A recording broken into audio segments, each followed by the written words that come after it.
In this video, we're gonna unpack our top secrets and tips for making a successful diet, and we're starting right now. Right now.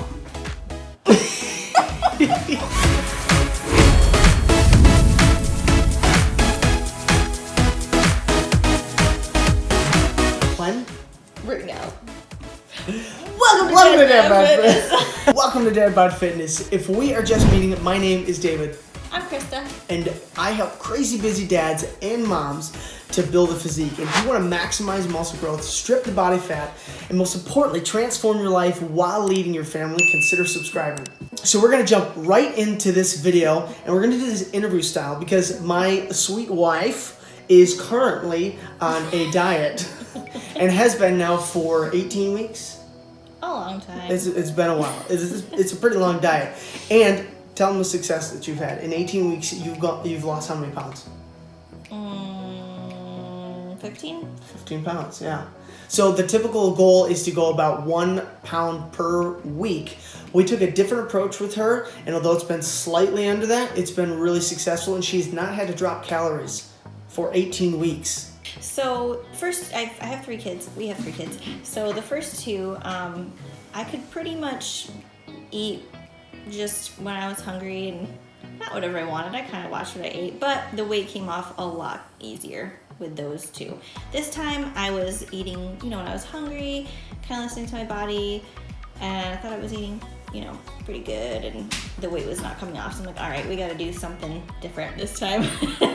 So I'm like, all right, Mr. David, what shall I do? So that's why we took this approach. I have her on a strategy of doing a deficit of about 300 or 400 calories for 10 days. Then for 3 days, she goes up to maintenance, which is about 300 or 400 higher for 3 days. It's worked really well. I'm going to rattle off these questions so that you can walk away with some awesome tips. Number 1, what is your number 1 strategy for dieting? I would say the top strategy is definitely just having your mind right. You got to have your mindset like, okay, this is what I'm doing and I'm sticking to it. Figure out where you want to be and how you're going to get there by having a plan. And you just got to know that you're sticking to it, and you're not gonna just have cheat days all the time, because it's really about consistent effort over time. It felt really slow. Sometimes it still feels really slow. But it's about consistent effort over time. So and write it down. Her goal's sitting on our fridge over there. Number 2, what are your top food choices? So I tend to gravitate towards veggies because they're super low calorie, and you can eat a bunch of them and they fill you up. One thing that I like to do is I'll saute kale, which may sound gross, but it's actually really good.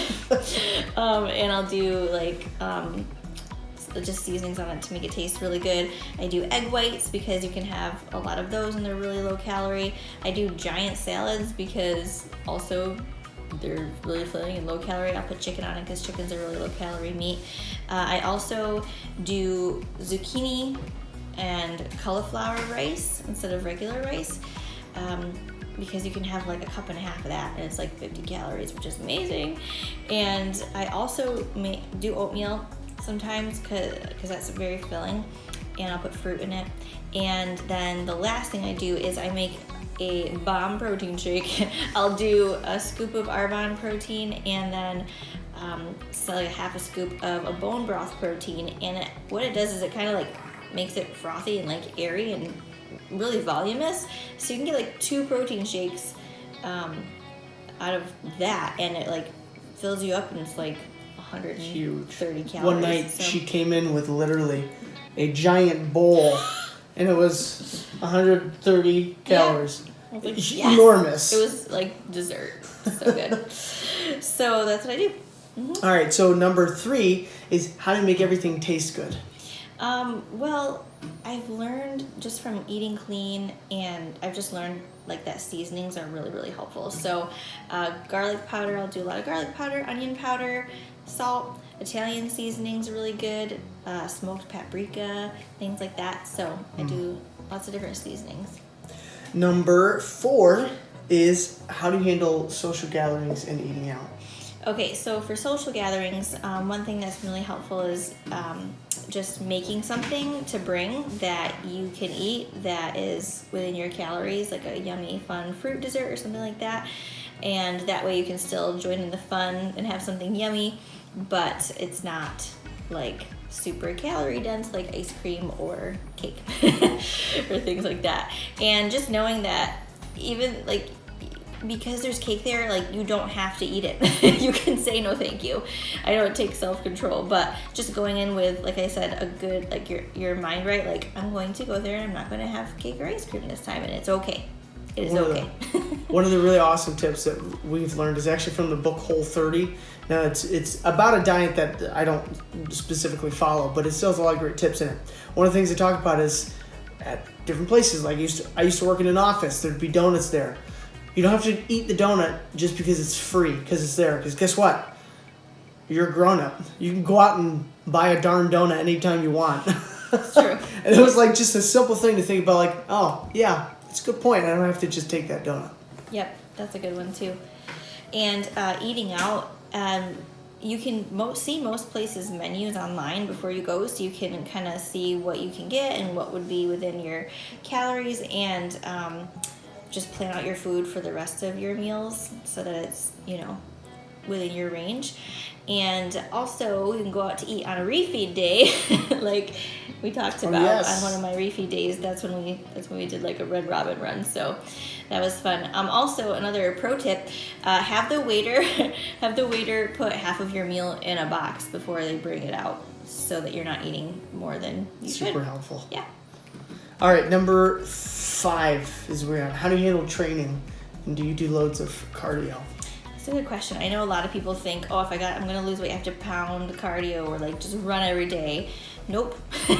So I actually do a workout that this guy wrote, and I think it's going to link to it's going to be like down here somewhere. But it's a 3 days a week doing weights, so weight training mostly, because building muscle actually burns more fat than what they found cardio does. So it's 2 days of arms. Just kidding, he doesn't when I say that. I almost missed it. And 1 day of legs. So it's not arms, it's push-pull legs. I know, but you use your arms. So arms and legs.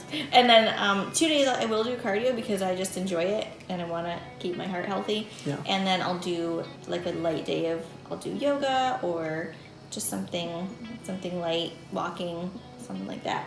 And now here's the thing too, with the resistance training especially, although yes, you build muscle, to be building muscle, you really need to be at maintenance or closer to a surplus. So right now, she actually went through a recomp at the beginning where she hadn't trained, she hadn't done this before, so she did build a little bit of muscle at that point. But once you're in a deficit, really the key to resistance training is keeping your shape. You want shape as you're losing body fat. So that's one of the big keys there. And then with cardio also, if you do massive amounts of cardio, which I did during my last diet, it's going to massively increase your appetite, which can actually really be detrimental when you're trying to stick to a certain amount of calories. So. Mm-hmm. And one thing I wanted to mention is that it may seem slow at first, and the hard thing with weight loss is that it just takes a while to see progress, and you're like, oh, I'm like starving myself, not really, but like I'm like hungry and I'm working out really hard, and you feel like it's so slow, but just stick with it. It's about the little choices over a long period of time. Yeah. It's not instant gratification, which is what we all like, but it's not Amazon overnight. So I just want to mention that. That's awesome. So the final question, the most important question, how do you feel about having your husband as your trainer, your coach? So it's actually really helpful because there's a lot of days where I'm like, I might be struggling with something or have a question, and he's right here so I can just ask him, and he's just floating around. Yeah, he's really encouraging and gives me tips that have helped him and relates it back to when he was dieting and what he didn't do well and didn't like and what things have helped him. So it's been actually really helpful to have him as a coach. So if you need some help, just reach out. And now I get to do the things right with her that I did wrong with myself. If you guys have any other questions, feel free to throw them down in the comments below. Although this is the last video for this series, we are most likely going to do this again at some point in the future. So throw your question down in the comments below. And if you enjoyed that video, would you tap that thumbs up button? The baby is awake. We gotta go. We gotta go. Tap that thumbs up button. Also, don't forget to subscribe. Make sure to stay up to date with all the upcoming videos. And probably over here is going to be the video that will take you to that push-pull leg split that Krysta was talking about. That will get you that program. The link will also be down in the description. Or if you want another awesome video from the Dad Bod Fitness Library, probably right here, that will be playing as well. And as always, be intentional and bring the intensity. And I cannot wait to see you on the next video.